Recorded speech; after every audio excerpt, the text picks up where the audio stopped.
Nous étions au Bénin où on évoquait donc l'histoire de cette fillette, Gracia, qui a été mutilée par un homme qu'elle prenait en fait pour son tonton. Firmin, on manque de mots sur des sujets pareils. Bien sûr, l'histoire est choquante. Elle est vraiment choquante, surtout quand vous êtes père de famille.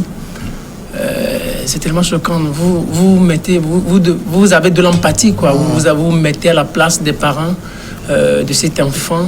Vous avez fait votre enfant et vous apprenez du jour au lendemain que des individus idiots aient tué votre enfant gratuitement comme ça, alors que vous avez confiance en ces gens-là. Vous laissez votre enfant aller s'amuser avec cet individu-là, du jour au lendemain, vous apprenez des choses comme ça. C'est des choses choquantes. Si vous n'avez pas tous vos esprits, vous pourrez vous donner à une vengeance personnelle. Vous pourrez aller chercher une arme et aller tuer la personne facilement comme ça, parce que c'est votre enfant. Et là, on pourrait facilement vous comprendre. Un enfant de 7 ans, vous imaginez un enfant de 7 ans tuer cet enfant gratuitement comme ça, et pour combien? Pour 18 000. Et pour l'autre raison, c'est un escroc qui veut devenir encore plus escroc et aller escroquer des gens, avoir une vie facile. Et puis, on sacrifie votre enfant comme ça. Je pense que c'est une situation très difficile. Et je pense que c'est dans l'histoire du Bénin, c'est la première fois que le procureur de la République se saisit de telle affaire. Dans l'histoire ça veut dire simplement que le procureur aussi a été profondément touché. Ouais. Et l'autre chose qu'il faut évoquer, c'est que ces genres de pratiques deviennent récurrentes, surtout pour des jeunes. Vous imaginez, pour des jeunes, les jeunes, ça donne facilement la facilité. Bon, s'ils peuvent aller se donner à de petits vols, ça donne à de petits vols, on peut comprendre. Même avoir de l'argent, devenir milliardaire rapidement, en rien de temps, je pense que c'est tellement compliqué. Les porte-monnaies magiques, on en parle ces derniers jours sur les réseaux sociaux au Togo, dans les villes du Togo, on en parle. Et au Bénin, quand on voit un jeune de 22 ans qui veut devenir escroc, ça veut dire... Je me demande si c'est l'éducation qu'on a ratée ou c'est l'État qui n'assume pas ses responsabilités, ou ce sont les parents en fait. Parce que quand on vous éduque dans une bonne maison, vous avez une bonne éducation, vous avez grandi dans un environnement entre guillemets sain, et il est difficile que vous vous adonniez à ça. Peut-être que vous avez grandi dans un milieu un peu difficile, vous avez eu des amis un peu à caractère un peu compliqué. Je pense que quand vous avez ça là, on ne peut avoir que ces résultats. Mais rien ne peut justifier cela. Et il n'y a rien qui puisse justifier cela. Alors c'est tout d'abord, cela doit être puni avec la plus grande rigueur, même si Alain Sessou s'insurge contre Basile Agbo, je pense que je ne suis pas pour qu'on ramène la peine capitale, mais je me demande quelle punition peut donner qui peut dissuader. En réalité. La privation même de liberté. Quelle punition on peut donner parce que j'imagine, je me mets à la place des parents. C'est tellement compliqué, quoi. Vous imaginez la perpétuité. La réclusion à perpétuité, vous ne pouvez pas savoir ce que c'est. Il te suffit, par exemple, d'être privé de ta liberté pendant 24 heures pour mesurer l'ampleur. Parce que tu te compares la vie que tu avais avant avec tes libertés, tes facilités de sortie, etc. Et puis du jour au lendemain, même en 24 heures de prise de ta liberté, là, tu vas comprendre. Donc, la peine capitale n'est pas la solution, parce que on aspire vers un état de droit où les droits de tout le monde est respecté. Mais encore faudrait-il que... Oui, mais en même temps, vous posez là un bon débat. Le sujet de la peine capitale, ça viole quel droit? Non, c'est un droit international. Et puis c'est un droit à la vie. Celui à qui on applique, c'est pas pour avoir fait quelque chose de bon. C'est trop facile. Justement, je sais que c'est trop facile, c'est difficile à défendre. Ça, je peux comprendre. Mais chaque individu, selon la Déclaration universelle des droits de l'homme, chaque individu a droit à la vie. Lorsque vous ôtez la vie. Vous savez, je pense qu'Alain Sessou, je pense qu'on s'est battu pour faire partie. On s'est battu en réalité. On s'est battu, une seconde, avant que tu ne continues. On s'est battu pour faire partie de la peine capitale, parce qu'on s'est aperçu à un moment donné qu'il y a eu assez d'erreurs judiciaires. Mais dans cette affaire-là, oui, parce qu'il y a des gens qui ont été condamnés, plusieurs personnes qui ont été condamnées injustement, et on s'est rendu compte qu'en réalité, ces gens de personnes n'étaient pas des coupables. C'est une des raisons fondamentales. Non, ce qu'il dit n'est pas faux. C'est une des raisons fondamentales. Lorsqu'on remonte dans l'histoire, l'affaire Calas, par exemple, qui a fait tant de bruit en Angleterre à l'époque, je crois que c'était une erreur judiciaire. Il n'y a pas que cette affaire. On n'a pas pu corriger. Oui, il y a une... Le fait est que les erreurs judiciaires ont toujours existé. Mais quand vous prenez les procès, combien d'erreurs judiciaires, le pourcentage d'erreurs judiciaires qu'on a eu, il est de combien par rapport au fait que la justice ait rendu le droit, effectivement. Donc, la peine capitale, c'est justement pour essayer de permettre de donner le droit à la vie à chaque individu. Mais ce que je vous disais avant, c'est le fait que, par exemple, on ôte la vie à quelqu'un, la loi a prévu également des sanctions à cet effet-là. Et cette sanction, c'est la réclusion à perpétuité. Mais il arrive, et c'est peut-être là où on peut axer le débat, il arrive que la justice demande par exemple à des psychiatres d'examiner le patient, et là il y a aussi des erreurs qui se produisent où le patient, c'est-à-dire le criminel, il retrouve toute sa lucidité, mais il fait semblant d'être toujours malade, et la justice des fois dit, ou bien le psychiatre par rapport aux résultats des analyses dit que en fait le gars n'est pas responsable de ses actes puisqu'il n'est pas mentalement sain. Il n'est pas en possession de toutes ses facultés. Voilà, il n'a pas toutes ses facultés. Là, c'est là où le bas blesse, parce que il y a un dernier exemple en date en Belgique qui a suscité également un tollé où le débat a fait rage sur le rétablissement de la peine de mort que l'extrême droite justement a soutenu avec vigueur, où un violeur sexuel, un criminel sexuel a été coupable du viol d'une jeune fille, et il a tué la jeune fille. Mais au bout de 7 ans de procès, d'analyse et de d'expertise et de contre-expertise psychiatrique, il s'est avéré que le résultat a été que le gars n'est pas responsable de ses actes. Et en prison, il a passé de bons moments en prison où les gardiens, les psychologues qui venaient le voir remarquaient quand même qu'il y avait une amélioration et que le gars n'est plus dangereux. Résultat des courses, il avait demandé une libération conditionnelle. Et la libération conditionnelle lui avait été accordée au bout de 7 ans. Mais le gars est sorti de prison 2 jours après, il récidive. Il fait la récidive par rapport à un autre crime, à une jeune fille, dans les mêmes conditions qui avaient précédé. Donc c'est là où le débat... Donc on donnerait raison à celui il serait mort qu'il n'y aurait plus un autre mort après des années. Le débat avait fait rage, où on a demandé que la libération conditionnelle ne soit pas accordée pour tous les crimes commis. Ça, on peut comprendre. Mais demander la peine capitale, je crois qu'il faut donner quand même la chance à tout le monde de reconnaître ses erreurs en prison. Parce que la prison, c'est un endroit vraiment où on peut... Alors, on l'a dit... faire un examen de conscience et se retrouver. Dans le cas d'espèce, le procureur de la République de Cotonou, Mario Metonou, il a dit qu'il promet un jugement vraiment à la hauteur du forfait. Gracia Prunel était élève en classe de CE1. Gracia n'était âgé que de 7 ans. Le parquet de Cotonou se fera le devoir d'obtenir une condamnation exemplaire des inculpés. Condamnation exemplaire, mais ce ne sera que la perpétuité. Elle sera que la perpétuité. Et on verra encore d'autres personnes surgir dans l'ombre, refaire les mêmes choses, se dire que j'irai à la perpétuité, je mangerai très bien, je serai même gros. Peut-être 10 ans, 20 ans, on pourrait les libérer. Comme on est en train de le dire. 20 ans après, on pourrait les libérer. Même dans la Bible, lorsque vous enlevez la vie de quelqu'un, on enlève la vie. Oui, bien sûr, on ne peut pas éviter. Moi, je veux dire, même si on ne peut pas faire revenir la peine capitale, il faut des mesures punitives et dissuasives. C'est ça, c'est ce qui me... Mais c'est-à-dire... Refuser à ces criminels une libération conditionnelle. Moi, je pense aussi que c'est le moment, au fait, pour la justice béninoise, de chercher à démanteler ces réseaux. Parce que... C'est compliqué. Oui, démanteler ces réseaux. Parce que là, on parle d'un monsieur qui a aussi une boutique que la fille fréquentait régulièrement. Il n'a jamais présenté des signes de quelqu'un susceptible de passer. Voilà, mais il faut qu'on interroge là. Elles sont commanditées militaire et le présumé criminel. Il faut qu'on les interroge. Petit à petit, on va commencer par démanteler les réseaux parce que peut-être ce n'est pas leurs premières actions. C'est ce qu'on a vu de visible.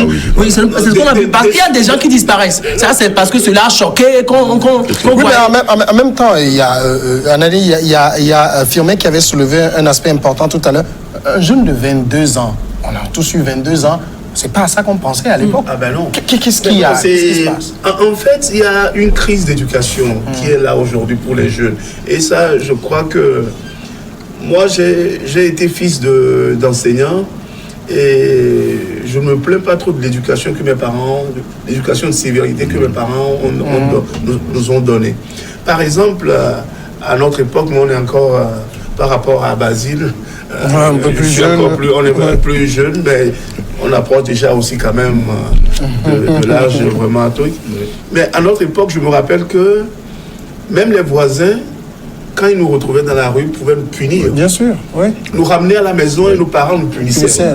Mais aujourd'hui, vous avez votre enfant qui commet des erreurs ou bien des fautes graves dans la rue. Même les voisins ont peur de le dire à l'enfant, ou bien de toucher à l'enfant, de peur que les parents de l'enfant ne se retournent contre eux. Donc, on assiste à une crise d'éducation et généralement, c'est un débat aussi partout dans le monde où il faut revoir le système éducatif et donner quand même aux parents et plutôt à l'enseignant ce droit-là de sanctionner un élève. Parce que ça régule le comportement. Ça régule le comportement de l'enfant. Aujourd'hui, quand tu touches un enfant, même à l'école, on se retourne contre toi. Les organisations de défense des droits des enfants qui disent non, vous mutilez les enfants, vous les tapez, vous les faites ceci. Mais n'oublions pas que nous sommes d'abord des Africains et que nous avons une certaine tradition qui veut que chaque adulte soit le parent d'un enfant, même dans la rue. Pour pouvoir l'éduquer, pour pouvoir lui montrer le chemin. Il va falloir que le système éducatif soit revu et que les défenseurs des droits des enfants aussi connaissent leurs limites. Parce que la société va évidemment vers la dérive. Comme vous voyez les enfants aujourd'hui de 22 ans, comme le cas de ce Tesco-là, qui veut devenir millionnaire sans rien faire, sans aucun effort, je crois quand même que le législateur, comme je le disais au départ, le législateur doit prendre à bras le corps ce problème et punir sévèrement tout. Quand vous voyez même dans nos rues là, vous voyez les affiches gros pénis ou des trucs gros pénis ou bien porte-monnaie magique ou bien c'est des choses qui attirent les enfants et puis sexe de femmes. Quand on voit ces trucs, gros sexe et puis des trucs comme ça, des bizarreries. Le législateur voit tout ça, mais il laisse faire. Or on ne sait pas les ingrédients qui sont contenus dans les plats. Aujourd'hui, dans la voiture, et je vais terminer là, je suivais une émission avant, et puis il y a une émission qui est passée sur Radio Taxi FM, où un soi-disant guérisseur venait sur une radio publique, d'utilité publique, sur une radio d'utilité publique, notamment Taxi FM, pour dire qu'il a des bougies rouges, qu'il a des bagues, qu'il a de tels produits et qu'il suffisait de venir chez lui avec 10 000 francs pour trouver les réponses à tous les problèmes qu'on a dans la vie. Comment est-ce qu'on peut permettre à une radio publique, même si c'est une radio commerciale, comment est-ce qu'on peut permettre à une radio publique de permettre à ces vendeurs d'illusions-là de venir sur les radios pour dire, pour inculquer. Et surtout qu'on vit dans une société où on n'a pas le même niveau de jugeote, on n'a pas le même niveau d'éducation, on n'a pas la même perception des choses. On puisse permettre aux gens, dans la langue vernaculaire la plus parlée dans le pays, que ces gens-là viennent sur les radios publiques pour dire de telles bêtises. J'en entends tous les jours et je suis horrifié. Lorsque mon ami est en train de dire que le législateur doit tout faire pour que les peines qui soient appliquées à ce genre de choses soient des peines beaucoup plus fermes, beaucoup plus dissuasives. C'est comme il me rejoint. Quelle est la peine qui est la plus dissuasive lorsque on dit la perpétuité? Vous me dites tout à l'heure la perpétuité. Les gens n'ont plus peur de la perpétuité. Il y a des gens même qui rentrent en prison et quelques jours après, lorsqu'on les fait sortir, ils commettent les mêmes bévues pour retourner en prison parce qu'ils disent qu'il est beaucoup plus à l'aise en prison que lorsqu'il est dans sa maison. Il y a des gens même qu'on libère, ils refusent même de sortir. Voilà, de sortir. Il mange très bien, il s'habille très bien. Et donc, on réclame plutôt la perpétuité sans libération conditionnelle. Et donc, je me dis que si nous voulons que les droits de l'homme soient appliqués dans toute sa rigueur, eh bien, ceux qui tuent, il y a le droit de celui qu'on a tué, qu'on bafoue. Lorsque, par exemple, on me dit que la perpétuité, elle est la meilleure solution pour que ce monsieur qui vient de tuer, ne tue plus. Je dis non. Parce que lorsqu'on continue de cette façon, on adoube, par exemple, des crimes. On accepte des crimes. Et les crimes se perpétuent. Et tout à l'heure, il était impossible à toi d'exprimer quelle est la peine qu'il faut attribuer à des individus comme ça pour que ça soit des peines exemplaires. Tu me dis la perpétuité. La perpétuité, tu as analysé. Sans libération conditionnelle. Sans possibilité de libération. Sans possibilité de libération. Donc, je te dis que les gens aiment rester en prison parce qu'ils n'ont rien dehors. Ils n'ont rien dehors. Ça veut dire que la prison devient pour eux un bon lieu. Parce qu'on oublie aussi, et tous les jours, on prépare ce monsieur, il vient, il mange, il grossit. Ce qu'on oublie aussi, c'est que les prisons, c'est le citoyen lambda qui paye. Et les droits de l'homme vont juste en prison pour dire il faut des meilleures conditions pour les prisonniers. C'est des êtres humains. C'est des êtres. Un petit enfant qui vient chez toi tous les jours, qui te considère comme son père. Et que ça, c'est un crime idiot. Ça dit que ton cœur ne te dit pas de ne pas faire ça, ce acte-là. Et que tu le fais. Mais tu n'es pas un être humain, là. Là, tu n'es pas. On ne peut pas te considérer comme un être humain. Là, psychologiquement, tu n'es plus au point. On va aller au second sujet rapidement. C'est la Centrafrique. Les représentants de l'ensemble des partis d'opposition centrafricains se sont réunis mardi à Bangui pour lancer une plateforme commune en vue de l'élection présidentielle prévue en décembre 2020. Poignée de main, applaudissements et sourires après avoir longtemps connu des divisions au sein d'une plateforme. Après avoir longtemps connu des divisions, donc l'opposition se réunit au sein d'une plateforme citoyenne. La nouvelle plateforme politique, la coalition de l'opposition démocratique Code 2020, ça ressemble à quelque chose. J'allais rire là. Bon, ça réunit quand même 16 formations politiques, mais Firmin, j'allais dire, la malédiction des oppositions en Afrique, c'est qu'elles ne savent pas rester ensemble. Non, ce ne sont pas les 16 qui ont signé. Oui, c'est ça, au fait. Bon, le problème, c'est que l'Afrique, depuis 1990, n'a pas réussi à construire une opposition solide. C'est ce qui fait que les opposants n'arrivent pas à rester ensemble. Parce que il y a plusieurs... Les gens ne savent pas pourquoi on est opposant, en fait. Les gens, ils viennent en politique juste pour peut-être se régler des comptes, juste pour chercher de l'argent, ou juste parce que peut-être celui-là qui est au pouvoir, certains ne lui plaît pas. Mais ils ne viennent pas en politique pour chercher à reconstruire le pays ou devenir une alternative crédible. Pardon. Il y a un crapaud qui est entré dans ma gorge. Donc, je viens de le faire sortir. Donc, je continue. Donc, le problème, c'est ce que nous vivons ici en pleine élection présidentielle. Et c'est ce que ils ont commencé par vivre.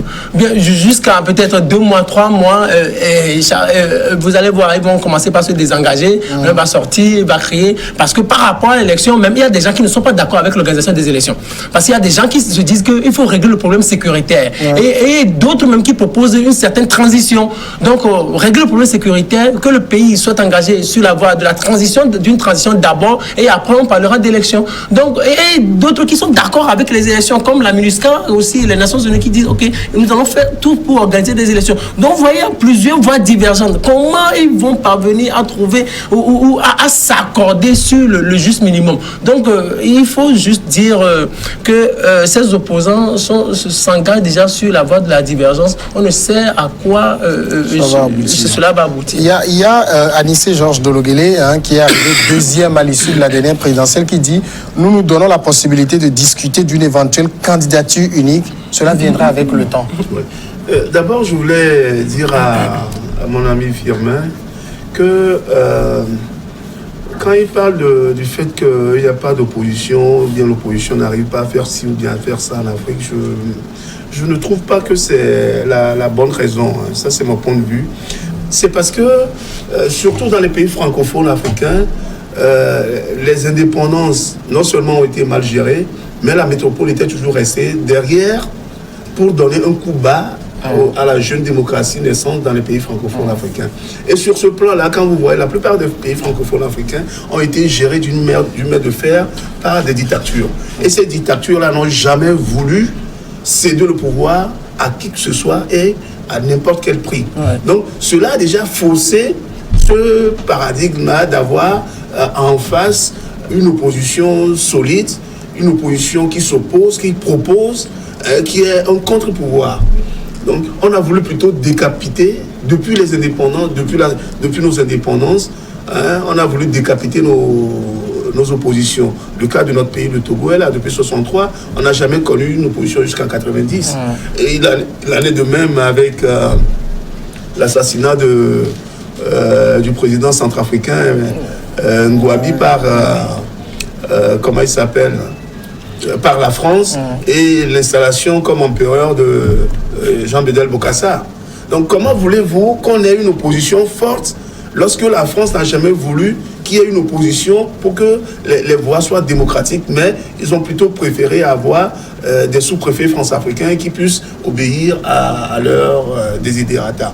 Ceci étant dit, il faut reconnaître quand même que la mort du processus démocratique en Afrique dans les années 90 a permis à des gens qui ont toujours été brimés de venir se venger, de se dire que non, maintenant on a été brimé, c'est l'ère démocratique, il faudra qu'on parvienne aussi au pouvoir et à n'importe quel prix.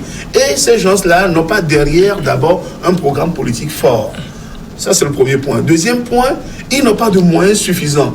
Et le fait est que la démocratie, le vent de l'Est, étant un vent qui a été, disons, imposé à ces dictateurs à l'époque, ils ont tout fait pour saboter l'assise même des oppositions dans les pays respectifs, surtout dans les pays africains francophones. En ce qui concerne donc le code 2020, le problème est ailleurs pour moi, parce qu'on ne peut pas organiser des élections dans un pays en insécurité comme la République centrafricaine actuellement, où toutes les puissances étrangères se démènent pour contrôler le diamant, l'uranium et les richesses du sous-sol de ce pays. Vous allez voir que même cette opposition dans le code 2020 va se disloquer du jour au lendemain. N'oubliez pas que derrière, il y a François Bozizé qui est rentré, qui a voulu voir Touadéra, qui ne veut pas le voir. François, qui finalement, sous la pression de l'Union africaine, il a été reçu. Oui, et maintenant, il y a Michel Diotodia qui est venu, qui a été reçu, mais qui est reparti chez Idriss Déby. Donc il faut savoir que la Centrafrique est assise sur une poudrière où il faut d'abord consolider l'assise de la sécurité avant de penser, à l'organisation des élections. Vous comprenez quand même que dans un pays où pratiquement 80% du territoire est contrôlé par des groupes armés, les politiques s'acharnent à ne penser qu'à la présidentielle. Oui, c'est ça qui est un peu dommage dans nos pays francophones. Et on a comme l'impression qu'on n'analyse pas beaucoup la situation dans laquelle on se trouve pour chercher à trouver des solutions à nos problèmes. C'est-à-dire que tout le monde est là, et même comment la démocratie s'avance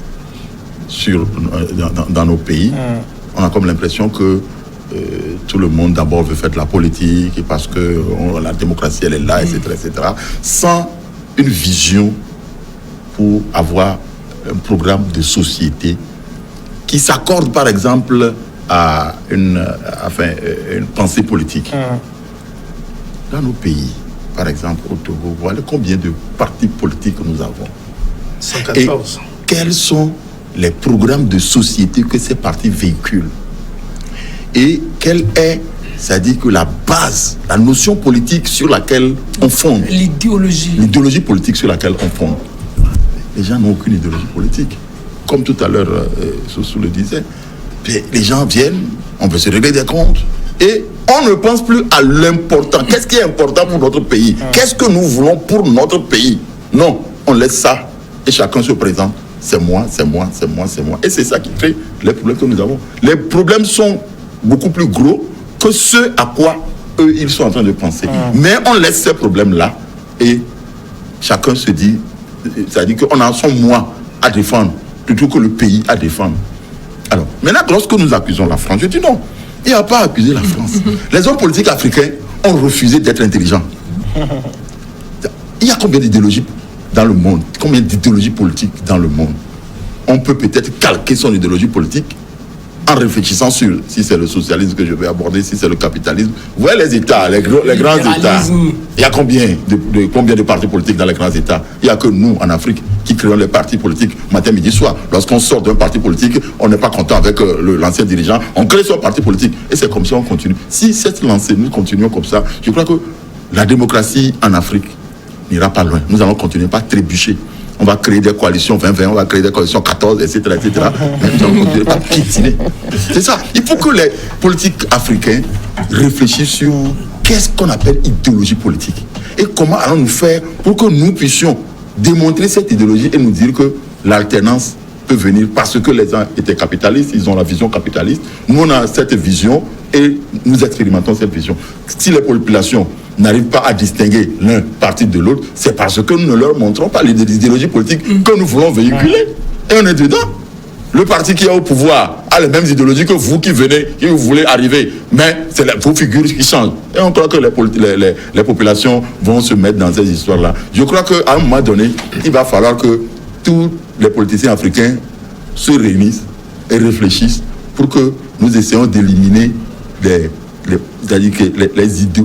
idéaux, je ne veux pas dire les idéologies politiques, les idéaux politiques qui ne font référence qu'à l'individu qui veut être le politicien et veut prendre le pouvoir. Donc voilà un peu les problèmes que nous avons. On va aller à la pause et on va revenir après le journal.